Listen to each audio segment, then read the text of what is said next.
Assalamualaikum warahmatullahi wabarakatuh. Perkenalkan, saya Erbintang Bagus Sutra Angkasa dari tim Gamma Brok dan bersama saya ada Muhammad Rizky Pratama dan kami dari Ilmu Komputer UGM. Dewasa ini kita bisa melihat bahwa teknologi sedang berkembang dengan pesatnya. Perkembangan teknologi ini tentunya membawa dampak positif dan juga negatif. Namun dari sisi positifnya kita dapat melihat bahwa informasi saat ini dapat berkembang dengan cepat dan mudah, ditandai dengan bertebarannya berbagai aplikasi untuk membaca berita. Memang tidak dapat dipungkiri bahwa teknologi ini membawa kemudahan bagi kita. Namun, tidak sedikit orang atau kalangan yang merasa kesulitan juga, khususnya adalah kalangan baby boomer.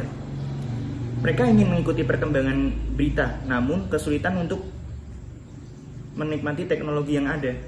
Dan di sini ada sebuah challenge atau tantangan bagi kami untuk bisa membuat suatu aplikasi pembaca berita yang nyaman untuk digunakan para baby boomer. Dan langsung saja kita ke prototipe-nya.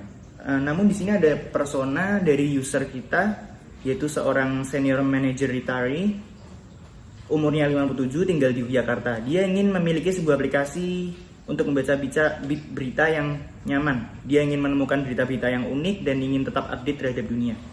Dia memiliki kebiasaan membaca dengan cepat, menikmati tampilan yang baik, suka membaca ulang berita yang pernah dia baca. Dia suka membaca berita sampai selesai. Dia ingin mengikuti beberapa topik yang dia minati dan dia ingin ada jeda saat dia membaca supaya tidak kelelahan. Kesulitan dia adalah kebingungan terhadap fitur-fitur yang ada, kesulitan membaca, dan kesulitan untuk menemukan berita yang menarik untuknya. Sebelumnya dia suka membaca Harian Kompas dan Tribun Jogja sebagai koran. Dan di sini ada preview dari desain yang kita buat. Dan temannya bisa kita lihat seperti ini, ada halaman utama selamat datang, halaman beranda, dan halaman saat baca berita. Untuk flow-nya sendiri akan dijelaskan oleh teman saya Muhammad Rizky Pratama, dan silahkan diambil alih. Baik, terima kasih kepada Mas Erbin yang sudah memberikan waktu. Di sini saya Muhammad Rizky Pratama yang akan menjelaskan tentang prototipe yang sudah kami buat. Jadi di awal kita akan disambut dengan welcome page, selamat datang di JPR Times. Lalu kita klik selanjutnya. Di sini ada page pendaftaran dan kami memutuskan hanya menggunakan Facebook dan Google agar mempermudah user dalam melakukan pendaftaran. Lalu kita klik Facebook, lanjutkan dengan Facebook. Di sini adalah homepage kita. Kami sudah desain sedemikian rupa agar user yang menggunakan bisa dengan mudah memilih berita-berita yang sudah kita rekomendasikan. Namun tidak memungkiri untuk nantinya user bisa memilih topik-topik apa saja yang ingin dia ikuti. Lalu kita akan breakdown satu-satu di sini. Yang pertama ada search, fitur search. Ketika kita klik maka akan muncul form yang bisa kita isi dan kita coba isi di sini dengan politik. Ketika kita enter maka keluar berita-berita yang berhubungan dengan sesuatu yang sudah kita cari tadi. Oke, selanjutnya kita ke fitur topik. Di sini kita bisa memilih topik-topik apa saja yang akan kita ikuti. Kita coba di sini klik politik, maka akan muncul berita-berita yang berhubungan dengan politik. Oke, lanjut. Di sini lalu ada fitur topik yang diikuti. Ketika kita klik, maka kita bisa mengelola topik-topik apa saja yang kita ikuti. Coba kita klik ya. Ya, ternyata di sini kita sudah mengikuti 5 topik. Ketika kita menekan tombol X di sini, maka topik COVID sudah hilang dari sini dan kita sudah tidak mengikuti topik tersebut. Ketika kita ingin menambahkan kembali, kita bisa klik tombol plus di sini. Baik.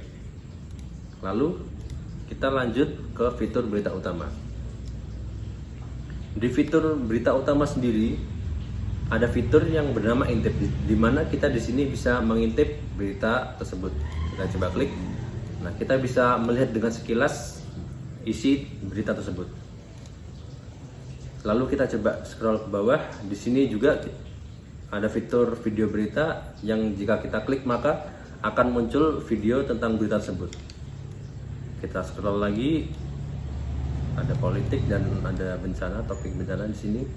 Lalu di bawahnya, selain memikirkan desain yang sudah kita buat, kita juga memikirkan tentang solution bisnis desainnya.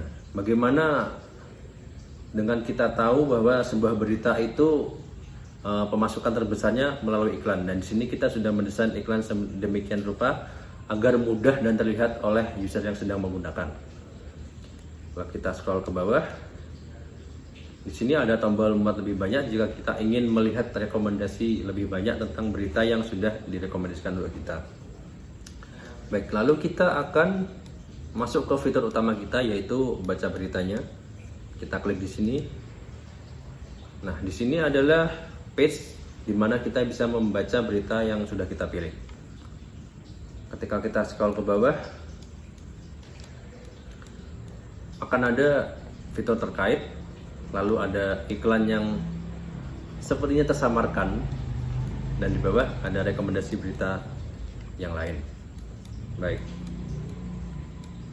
Di sini ada 5 fitur yang bisa kita klik dengan mudah. Yang pertama ada fitur bagikan. Ketika kita klik, maka kita bisa membagikannya ke salah satu dari banyak sosial media ini. Namun kita juga bisa menambah list sosial media kita di sini, di tombol lainnya. Nah, kita ada WhatsApp, ada mail, ada Line, dan ada Google Plus. Oke, kita lanjut. Lalu fitur kedua, kita memiliki audio news, di mana nantinya di sini akan memutarkan berita yang sudah kita pilih. Jadi seperti podcast begitu, tapi di sini audio news yang akan membacakan berita yang sudah kita pilih. Lalu yang ketiga, di sini ada fitur mode baca yang ketika kita klik maka akan mengurangi blue light-nya. Ya, istilahnya blue light filter. Lalu yang keempat ada fitur peringatan. Ketika kita klik maka akan ada peringatan diaktifkan di sini. Lalu ada pop-up yang akan memperingati bahwa kita sudah menggunakannya selama 20 menit. Namun nanti di setting kita bisa men-settingnya berapa lama. Oke, kita matikan dulu. Yang kelima ada fitur simpan berita. Ketika kita klik akan ada notifikasi. Lalu kita coba cek ke tombol tersimpan. Nah, di sini sudah ada berita yang barusan kita simpan. Oke, jadi kita kembali dulu.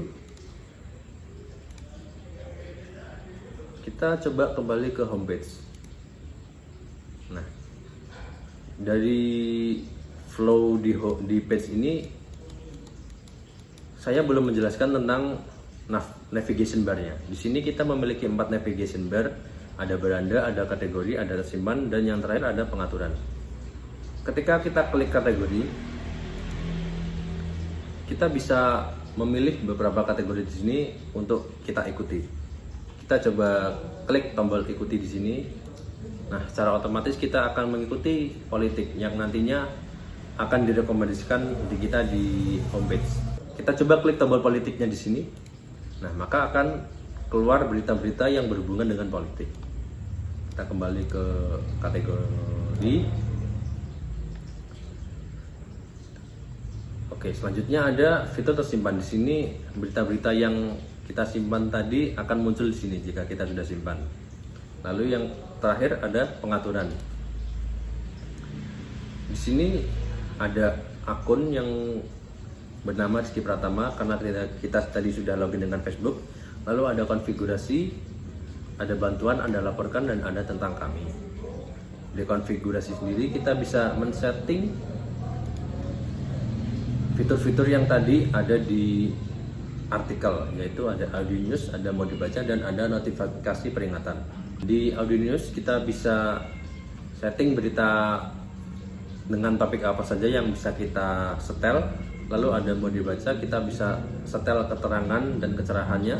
Lalu ada notifikasi peringatan yang kita bisa setel berapa lama untuk notifikasi tersebut muncul. Lalu kita coba logout di sini, kita klik.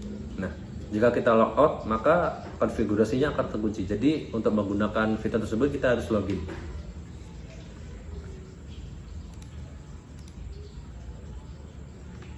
Baik, mungkin itu saja dari kami. Apabila ada salah kata, mohon maaf. Terima kasih.